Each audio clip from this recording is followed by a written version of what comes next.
Alrighty, y'all, welcome back to the channel. Thank you so much for clicking on today's video. Today we're going to be talking about Tess Holiday, but just about kind of fat acceptance as a whole and things that have been going on. So I think everybody here knows Tess Holiday, you know, the model that has been very pro fat acceptance, very pro health at every size, very pro all of that stuff. We've talked about Tess a bunch of times. Today I'd like to take a moment to glorify obesity. Ooh, yes. Experts have increasingly embraced the idea that people can absolutely be fit and fat, and that the body mass index is deeply flawed and does not provide a very good picture of a person's health. You don't fucking say. Recently, Tess actually has gone on a diet. She literally calls it that herself. And there has been a certain response about that. So this is the actual first TikTok where she's like kind of talking about this new diet. And so it's called, she has it labeled an anti-inflammatory breakfast. But let's go ahead and see what this breakfast consists of. Diet is never a word I thought I would use when it came to my food. However, I've been eating an anti-inflammatory diet for the last couple months, and I can tell a vast improvement in my body and overall my physical health. So, an anti-inflammatory diet has helped Tess feel better in her body, which I think would surprise nobody for the most part, especially considering the things that she has in the past claimed that she's eaten and ways of eating that she's claimed that she's done. I think eating a quote-unquote healthy, balanced meal or diet in general is going to make you feel better, and I don't feel like that's really much of a surprise to most people, right? And I wanted to share a little bit about what my breakfast looks like. It doesn't have to be scary. It can be delicious and fulfilling, no matter your size. So I myself see that, and I am happy for Tess that she is finding something that is working for her. But knowing the audience that she herself has cultivated, I knew that there would be people that would have issue with that, and I knew that she would probably feel the need to explain herself. But before we go into the TikTok where she's basically explaining herself, I do want to go over another kind of response, not exactly to Tess, but this is a lot of what she probably deals with and the reason that she felt that she probably had to respond to this. So this is another TikTok creator. They go by Curvily, talking about, you know, how people that were fat acceptance influencers or health at every size influencers, once they start losing weight, how they start acting and how they are perceived by this community. Okay. Guys, I am being bullied just for losing weight. I'm being held accountable for the harm that I'm causing this community that I, created and profited from or whatever. But that's not on me. So basically this is claiming that if someone was previously fat acceptance, if they at some point decide that they either want to lose weight or that they genuinely have to lose weight, this is how it's perceived, right, by that community. It's perceived as harmful, right? They are promoting harm, even if they, like Tess or anybody else, right? Even if they are just doing this thing that is genuinely necessary for whatever health reason it might be, or even if it's not a health reason, just because in general they just feel like they would feel better if they were no longer the size that they are, whatever, right? They are perceived as causing harm to this community, right? So this is basically saying if you lose weight, if you are, okay, let me take it back. Not just if you lose weight, but if you are someone that was in the fat acceptance space, right, and you had a following, and then you decide to lose weight, that just in and of itself causes harm. Basically, regardless of how you do it, that's what it feels like, right? I'm sure there are people that could be more harmful versus less harmful, but it almost feels like there is no way to do it in a non-harmful way, right? So anyone that has garnered a following because of being fat acceptance or just talking about their body, maybe they haven't even been fat acceptance, they just talked about their body and accepting their fat body or whatever. If they decide to lose weight, that is perceived as being harmful. Yeah, I'm using really fat phobic language about talking about my own weight loss and about what other people should be doing. Again, so here, right, I'm using really fat phobic language. That's a scary sounding thing, but what does that actually mean, right? So is it fat phobic to say, like we talked about Rosie recently saying, I couldn't wipe my own butt? Is that fat phobic? just being realistic about what you could and could not do, right? Is it fat phobic for me to say it was hard for me to bend down and tie my shoes? Is that fat phobic?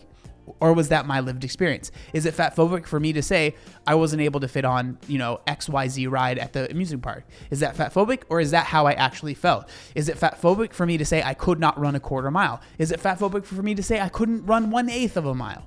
Or is that genuinely how it was for me?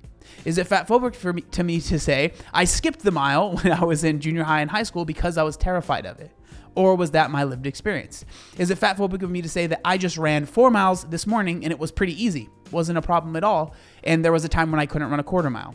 That is my genuine lived experience. Is that fat phobic of me to say, right? It's important that you think about that stuff, because these words, they might sound scary. These words that they might throw at you might sound scary, but in reality, what does it really mean, right? I don't know. And telling them that skinny is actually better when I told them the opposite for years. But why do they trust me? It's not like I told them that they could, wait, I did say they could trust me. Oh, that's not the point. The point is I'm skinny now and I should not have to pretend to care about fat girls' feelings.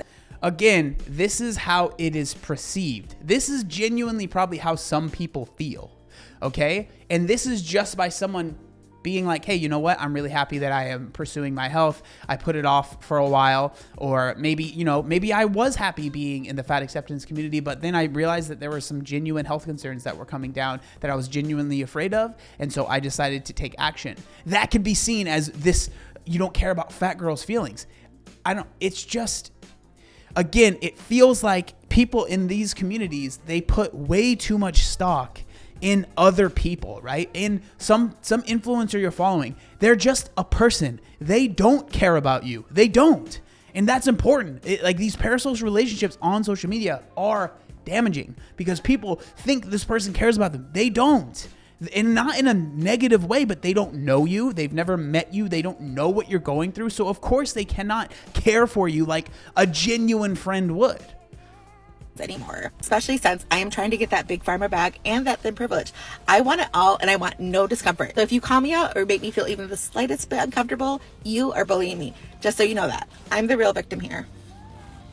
Yeah, and there is genuine criticism there that I agree with, right? That there are a lot of people that do very much so are very, very hard on the fat acceptance, body positivity, things like that, and then they switch. And I don't think that those people should not get criticism. I want to make that very clear.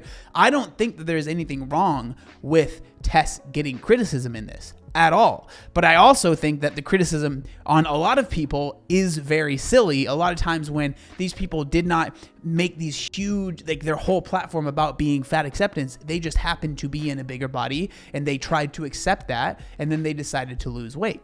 Now, I do want to go into Tess's, I don't want to say it's a response to this because I'm not sure if this was exactly a response to this, but I would say it's definitely a response to these kinds of videos, those kinds of things.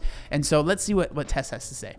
Excuse the sound of sizzling sausage in the background, but I have to tell you something that is truly going to change your brain. We are well into January, and that means we are seeing people that are losing weight, doing weight loss things, moving their bodies, eating differently. And I want to tell you that none of that has anything to do with you. Yeah, 100%. If you genuinely are upset at other people wanting to lose weight and wanting to improve their health, there is something wrong with you. That is, you have gotten way too sucked into the health at every size, fat acceptance, sphere. If other people doing something for themselves makes you angry, if it can make you uncomfortable, whatever, but if it makes you angry enough to leave a comment, to say something, there is something seriously wrong with that. If that's something that you want to do, then I think it's wonderful. If it's something that you're not able to do, it's okay too. There's been so many plus size and fat creators losing weight. Yes. And like I've said before, like I said when I first started talking about this, right now we might not see that many people talking about this, but as we get older, more and more people are going to be like, you know what, this isn't working for me anymore. Like I need to lose weight, because like I've said so many times, you see a lot of fat people, you see a lot of old people, you don't see a lot of really fat old people. It just doesn't happen, right? And as humans, we want to try and live the longest life probably possible that is still enjoyable, right? And so of course people are like, you know, I'm getting older, I want to make these changes, and there's nothing wrong with that, and they should be able to do that. Changing their bodies. And I know people are mad, but at the end of the day, people need to do what they feel is best with their bodies, and nobody owes anybody anything. And I know how it can feel like a slap in the face and you feel so betrayed. But guess what? The only person in charge of your happiness is you. And to be honest, that is a beautiful, liberating thing. Let me check the sausage though. Okay, so I'm done with breakfast. This is my breakfast. It's like Greek yogurt, chia seeds, flax seeds, pumpkin, blueberries, blackberries, all the good stuff. I mean, that looks good. That's very similar to what I had this morning. I had an egg bagel with two eggs on a bagel with cheese, and then Greek yogurt with some blueberries in it. It was very good. Eggs, hash browns, tomatoes, anti-inflammatory things for me. So the anti-inflammatory thing is kind of interesting, because this is kind of going off on a tangent, but I was talking to my girlfriend about this, and it feels like wellness culture has like really infiltrated, and so people are a lot more comfortable talking about anti-inflammatory or gut health and stuff like that than they are saying weight loss, right? Because if she said my weight loss diet, or the diet that I'm using to lose weight, people would freak out, right? But saying anti-inflammatory, gut health, all of those things is a lot more comfortable, I think, for a lot of people, and it's a lot more accepted. And I feel like that has almost turned into weight loss, you know, because if you're eating like this and you're being consistent with it, you're going to lose weight, right? Like that's going to happen. you know how to feed your body best. Nobody else. Listen to your body. Do what feels good for your body. Honor that. Don't pay attention to everybody else and the background noise. And just remember that everybody else is fighting a battle that you know nothing about. And it's a lot easier to judge people than it is just to heal yourself. Sending you love. So that I agree with at the end completely, right? Everyone is fighting in their own battles. So if someone decides that they want to lose weight, and even if you perceive it as just because it's vanity, right? They're allowed to do that. That is something that they are allowed to do. And then especially if they are very overweight, and it's clear that maybe losing weight would help them in their health, I think that being upset about that is absolutely ridiculous. But I thought this was very interesting. The response is not at all a surprise, but I would love to know what y'all think down in the comment section down below. Thank you so much for watching, and I'll see you next time. Peace.